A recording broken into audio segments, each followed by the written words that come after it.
Hey guys, I've seen a lot of these comments come up recently over and over again about how after a breakup, you've done the work and your ex-partner still isn't coming back to you. So I wanted to break it down in a video today. And I got a bunch of comments just this week asking the same sort of thing. So in today's video, I want to break down why when you've done the work, your ex-partner still isn't coming back to you.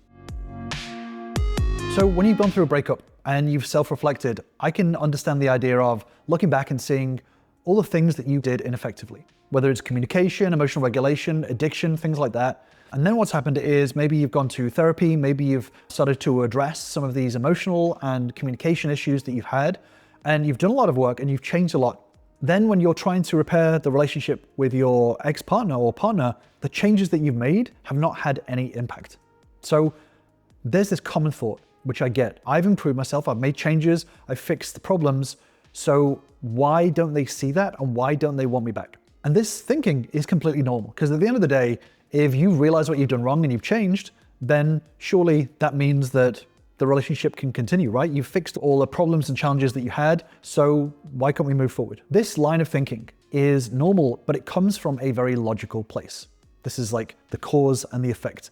But relationships, especially when it comes to repairing a relationship, it doesn't come from that same place. It doesn't follow some strict mathematical formula of cause and effect, problem, solution. In fact, it actually comes from a very different place. It comes from an emotional place. And understanding this emotional place, this messy, emotional, memory-filled place is going to be really crucial for actually repairing the relationship moving forward. So I want to break down the differences in thinking that I want you to start looking through if you want to repair a relationship deeply. So the first thing is the difference between logical changes and emotional changes. Logical changes are a lot of the time kind of surface level wins. Maybe you're fitter, maybe you're more financially stable, you have more of a steadier career, you're more responsible in general. Maybe you've even fixed some of the underlying emotional things that you went through, whether it's addiction, pornography, things like that. Maybe you've started to dig deep into some of those things, where you've started to understand how the way that you've looked in the world, the coping mechanisms that you've developed, and you've started to work on them so that they are no longer an issue. There's nothing wrong with these changes. These changes are great and they're really important. They're absolutely the foundation for a good relationship moving forward, especially when your partner has tried to tell you about these over and over again. It can seem like making these changes is the solution to the relationship. The problem is that yes, making these changes can make you look more attractive on paper, but they don't guarantee that your ex or your partner feels differently when they're around you. And that's very different. You can no longer have an addiction to pornography. You can no longer have the need to raise your voice in conversation and discussions, whatever it is. These are logical changes, but emotional changes are felt, not just seen. And this is very different.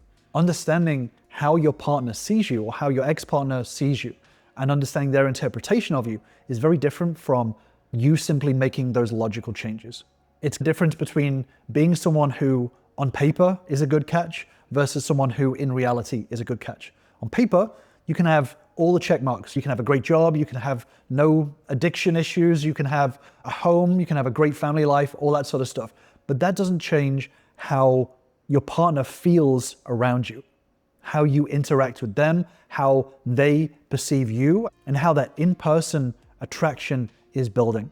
Because the thing is that logical changes can have a small impact on emotional changes. So you could be calmer under stress. You could listen without maybe interrupting. You can become less reactive.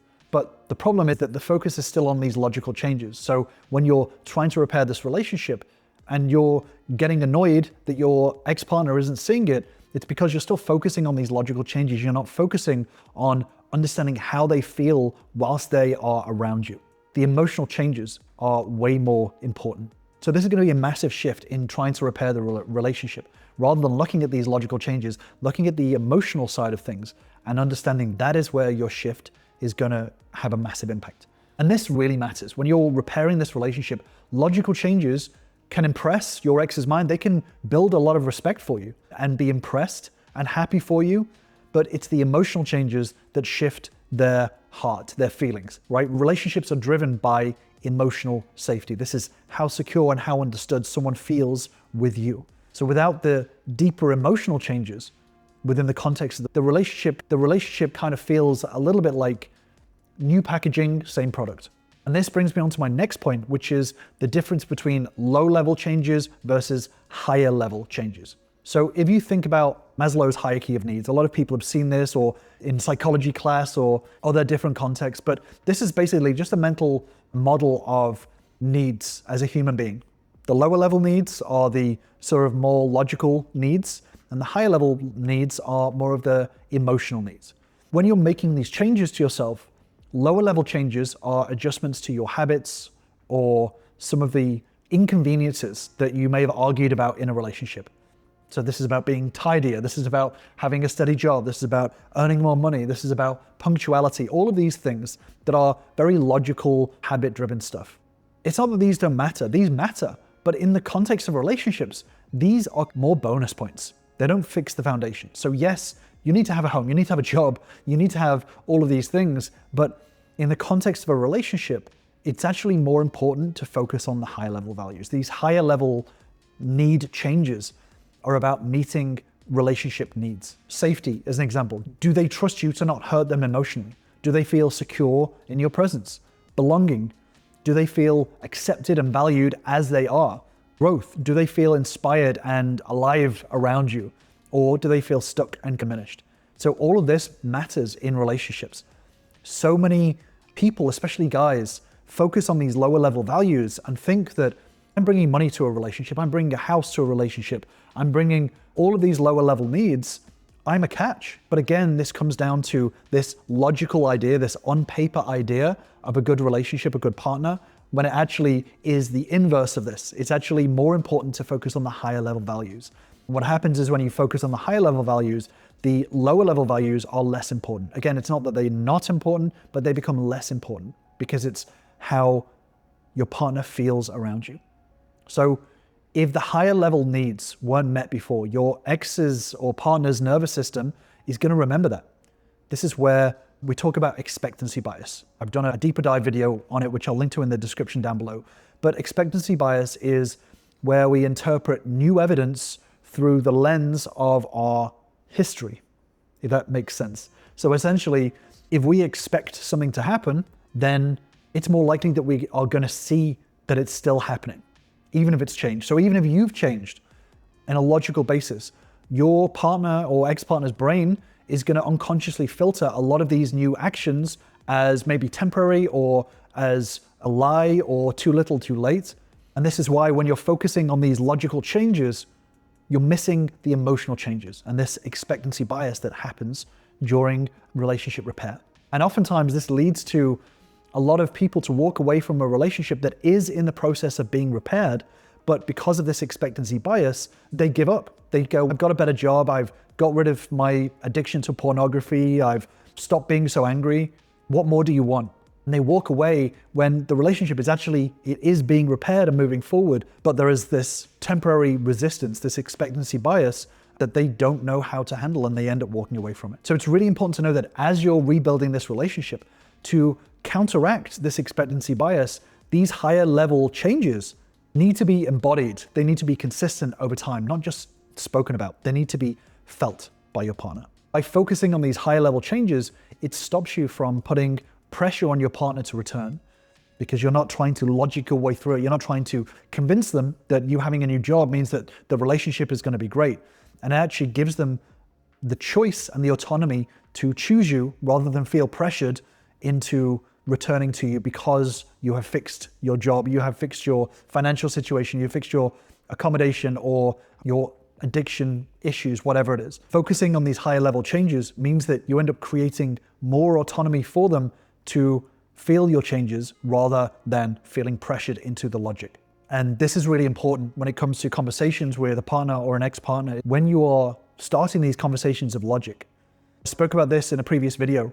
When it comes to conversations with a partner or ex-partner, a lot of people focus on these logical conversations, these very low clarity conversations, these vague conversations that don't have any sort of deliberateness to them. Whereas when you're focusing on higher level changes, your conversations become a lot more deliberate. They become about feelings, they become about the self-efficacy, they become conversations about connection, they become conversations about self-actualization, all of these important things, less about conversations of I fixed my job, I fixed my addiction, I fixed my housing situation.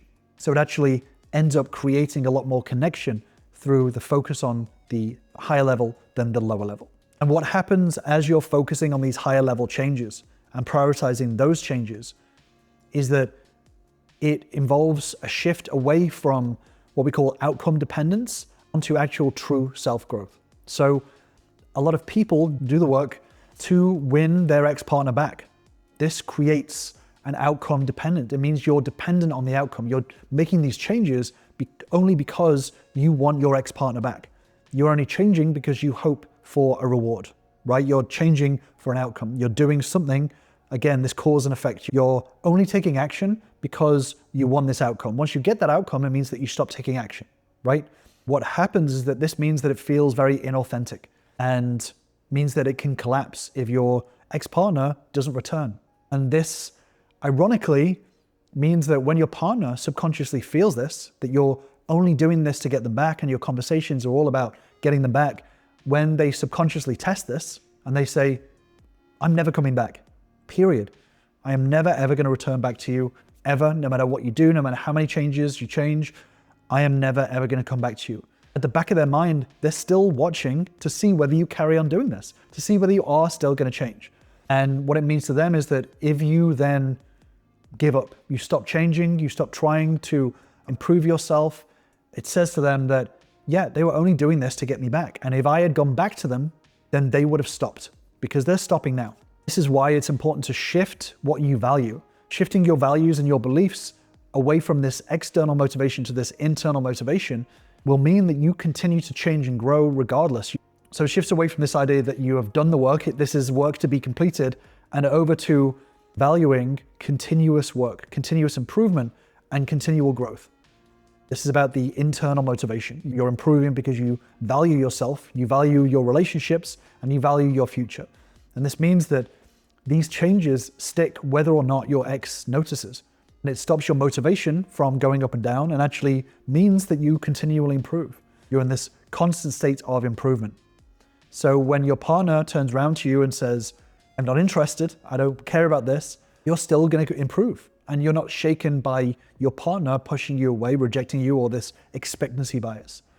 And this actually creates a paradox because as you shift away from this external motivation and into this internal motivation, into this self-driven growth, you end up becoming more attractive naturally because you're not chasing anymore. You're not performing. You're not trying to prove that you've changed. You are changing and you continually improve yourself. You're in this continuous state of improvement. And this feels really counterintuitive to people because as soon as you shift into this self-driven growth, your partner then starts paying more attention because they can see that you are changing, whether or not they're coming back to you or not. You're committed to changing rather than committed to only changing for them.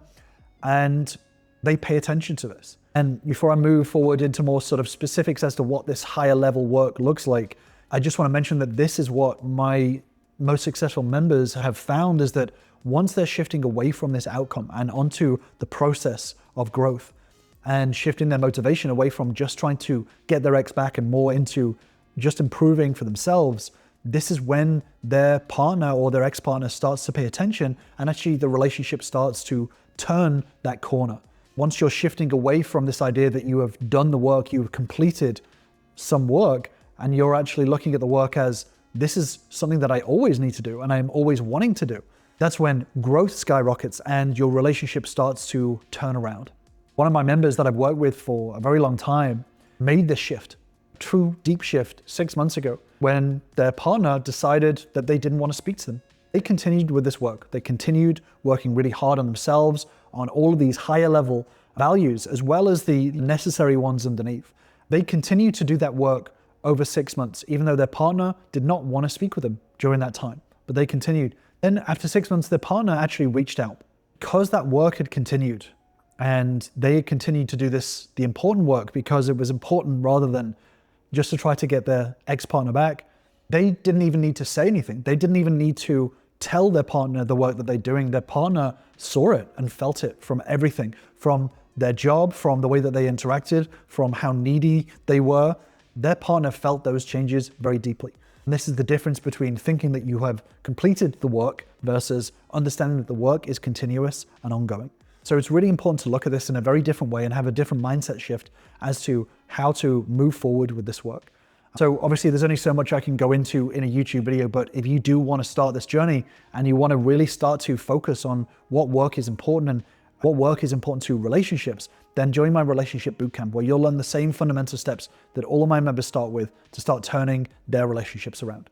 I'm going to leave a link in the description or up on the screen if you want to grab your spot. So what is this high level work? A lot of people can conceptually understand it, but what is it more specifically? First category is this internal work. This is the inside work. So this is deep emotional regulation, learning how to soothe yourself, your own central nervous system, instead of reacting impulsively, right? This is really crucial. This is going to impact everything that you do on the small scale and the larger scale. Making sure that you are developing behaviors that are pro-relationship, pro-attachment in other people's language. So this is open communication. This is vulnerability without fear, respecting other people's emotions and understanding how deeply your actions can impact that in a relationship. This is developing behaviors that cultivate a relationship, but doing it in a very regulated way. But this is also things like reframing your identity. This is seeing yourself as someone who is complete without a relationship. This doesn't mean that you don't want a relationship, and this doesn't mean that you're living your life as some lone wolf, but this is seeing yourself as someone who is complete as is, and cultivating those actions to generate this self-validation so you're able to approach a relationship from a place of want rather than a place of need. Being able to validate yourself without having to have someone validate you. And a lot of this involves self-compassion. So this is releasing yourself from the shame of the past. When your actions have impacted people's emotions and had an influence on them, it can come with a lot of guilt and a lot of shame.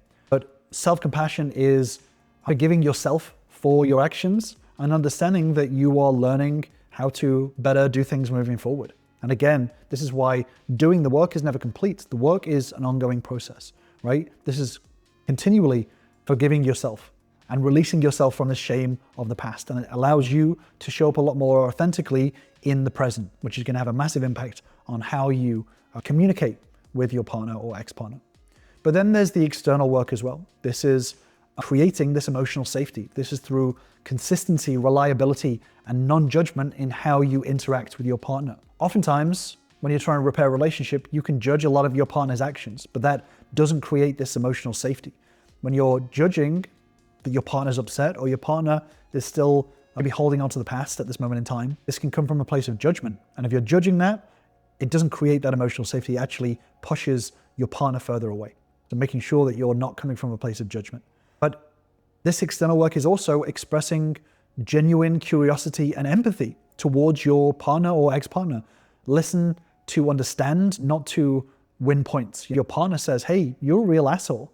What you did to me in the relationship was really shitty. Rather than getting defensive, coming from a place of trying to understand their feelings and being curious about their perspective, right? Listening to your partner or ex-partner doesn't mean that you are agreeing that you're an asshole. What it means is that you're prioritizing understanding over your own ego, over defending yourself. But most importantly, this is also about demonstrating your growth, the work that you have done and are continually doing, demonstrating this in action. So this is letting your changes show in real-time behaviors, not in speeches about how much you've changed. The more you talk about your changes, the more you talk about the work that you've done, the more you actually show that there is so much more work to do. When you think about businesses, when they have to focus so much on marketing, they have to pay millions and millions and millions of dollars in marketing, it's usually because they have a pretty terrible product, right? A really good product shows itself off. And it's the same when it comes to human beings. Think about the people who you've met who come across as most insecure. It's the people who talk about all their achievements. They have to talk about how much money they've made to show how successful they are as a person.